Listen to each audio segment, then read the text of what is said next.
তুমি যদি হও ভর্তা লাভার তাহলে আজকের রেসিপিটা তোমার জন্যই। দেখে নিশ্চয়ই একটু আন্দাজ করা যাচ্ছে যে আমি কি বানাতে চলেছি। আর নিরামিষের দিনে যতই ভর্তা খেতে ইচ্ছো, পেঁয়াজ রসুন তো দেওয়া যাবে না।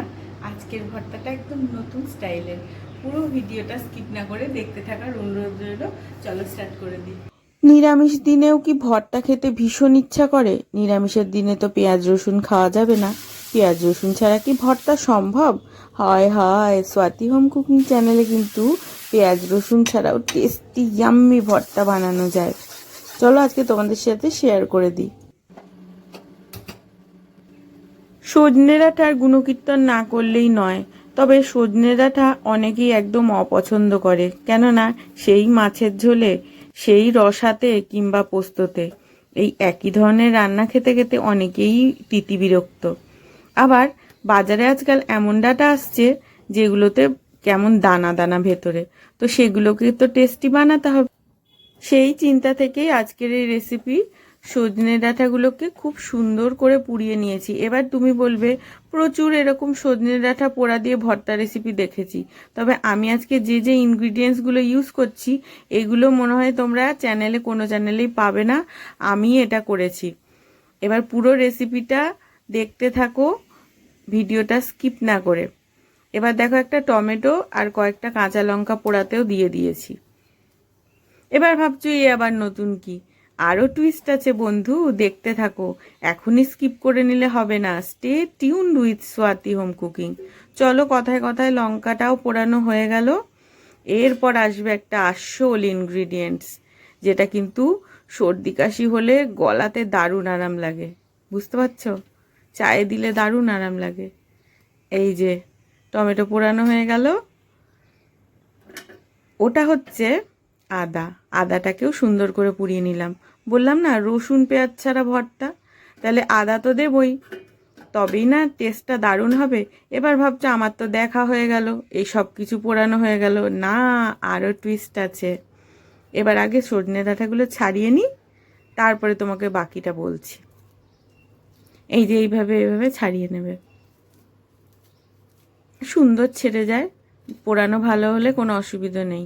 তবে আমরা গ্যাসের ওভেনে পোড়াচ্ছি, তো আমাদের ভর্তার স্বাদ আর যারা কাঠের উনুনে এই ভর্তা বানায় মানে পুড়িয়ে, তাদের স্বাদ একদম কিন্তু আকাশ পাতাল পার্থক্য হয়। আমরা কোথায় পাবো উনুনের আঁচ? এটা যারা গ্রাম বাংলার মানুষ তাদেরই হবে। আমরা এই গ্যাসের ওভেনেই সেই দুধের স্বাদ ঘোলে মেটাই। সজনে ডাঁটাগুলো তো ছাড়ানো হয়ে গেল। এরপর দেখো আমি ধুয়ে নিচ্ছি। এবার অনেকেই বলবে সমস্ত নিউট্রিশন ধুয়ে গেল। না না, নিউট্রিশন শুধু ধোয়নি, এর মধ্যে যে কালো কালো পোড়া পোড়া অংশগুলো আছে ওগুলো যখন বাটবো তখন তো ওগুলো একদম টেস্টটাকে নষ্ট করে দেবে। তাই উপর উপর এইভাবে ছেঁকে নিলাম। দেখো কত জলের মধ্যে ভাসছে পোড়া অংশগুলো। এরপরে আমি আদাটা আর পোড়ানো লঙ্কাটাও কিন্তু ওইভাবেই ধুয়ে নেব, তাহলে ভর্তাটা একদম দারুণ টেস্টি হয়। আর এই ভর্তাটা না রুটি, ভাত, দুই রকম জিনিসের সাথেই দারুণ লাগে। আজকে গরম গরম ভাতে এই ভর্তা কিন্তু অবশ্যই বানিও, মানে সত্যি বলছি মুখে লেগে থাকবে। এবার শিলপাটায় নিয়ে নিলাম। আমি সত্যি বলতে মিক্সার গ্রাইন্ডারের ভর্তা একদম পছন্দ করি না। অনেকেই বলবে যে তুমি খাটতে পারো খাটো, আমরা বাপু মিক্সার গ্রাইন্ডারেই করবো। সে করতেই পারো, আমি এইটুকু খাটতেই পারি, কারণ এতক্ষণ দাঁড়িয়ে দাঁড়িয়ে আমি পোড়ালাম জিনিসটা। এবার মিক্সার গ্রাইন্ডারে মিক্স করে জিনিসটাকে নষ্ট করব, সে বোকা আমি নই। তাই একটু খাটলাম, খাটলে তো ভালোই, তাই না? এরপরে দিয়ে দিলাম পরিমাণ মতন লবণ, কেন এরপরে আর লবণ পড়বে না। আর গোলমরিচটা দিয়ে দিলাম। একদম ঝাল ঝাল দারুণ ভর্তা। ভর্তা আবার ঝাল কম হলে ভালো লাগে না, তাই না? চলো, দেখো বাটা হয়ে গেল। এরপরে যে টমেটোটা পুড়িয়ে রেখেছিলাম সেই টমেটোটাও কিন্তু এর মধ্যে দিয়েই আমি ভালো করে বাটবো। এবার টমেটো পোড়া শুধু শুধু বেগুন দিয়েও দারুণ লাগে। এখন দেখো এমন একটা লাগছে, দেখে মনে হচ্ছে না বেগুনের ভর্তা, কিন্তু আদতে তা নয়।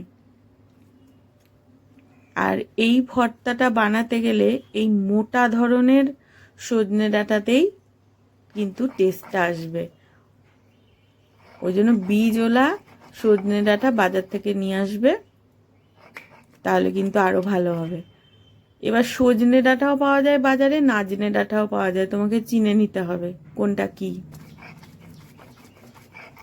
আমি যেটাই করছি সেটা কিন্তু সজনে ডাঁটা।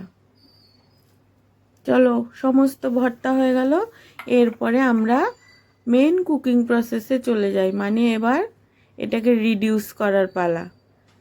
ভর্তাতে তো সর্ষের তেল ছাড়া হবে না, খুব পরিমাণ মতন সর্ষের তেল দিয়ে নিলাম, বেশ অনেকখানি করে।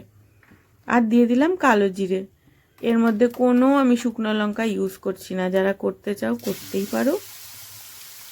এরপরে দিয়ে দিলাম ওই বেটে রাখা সজনে ডাঁটার ভর্তাটা। এরপর এটাকে মিডিয়াম হাই হিটে রিডিউস করব। এর গুণে আরও যোগ করলাম ধনেপাতা, তাতে গুণও বাড়লো, স্বাদও বাড়লো। এবার দেখো নাড়াচাড়া করতে করতে কালারটা কত অপূর্ব এসেছে। আর এই ভর্তা হয়ে গেছে কিভাবে বুঝবে বলো তো? নাড়াচাড়া করতে করতে কড়াই লাগবে না, আর পাশে এরকম তেলটা উঠে আসবে, ব্যাস আমার ভর্তা রেডি। এবার যে রুটি দিয়ে খাবে গরম গরম রুটি দিয়ে খাও, আর যে ভাত দিয়ে খাবে সে ভাত দিয়ে খাও। আশা করছি আমার এই রেসিপি তোমাদের সকলের ভালো লেগেছে। ভালো লাগলে একটু লাইক কমেন্ট শেয়ার করে দিও। আর স্বাতি হোম কুকিং চ্যানেলটাকে যদি তুমি ফলো না করে থাকো, প্লিজ ফলো করে সাথে থেকো। আজকে আসি।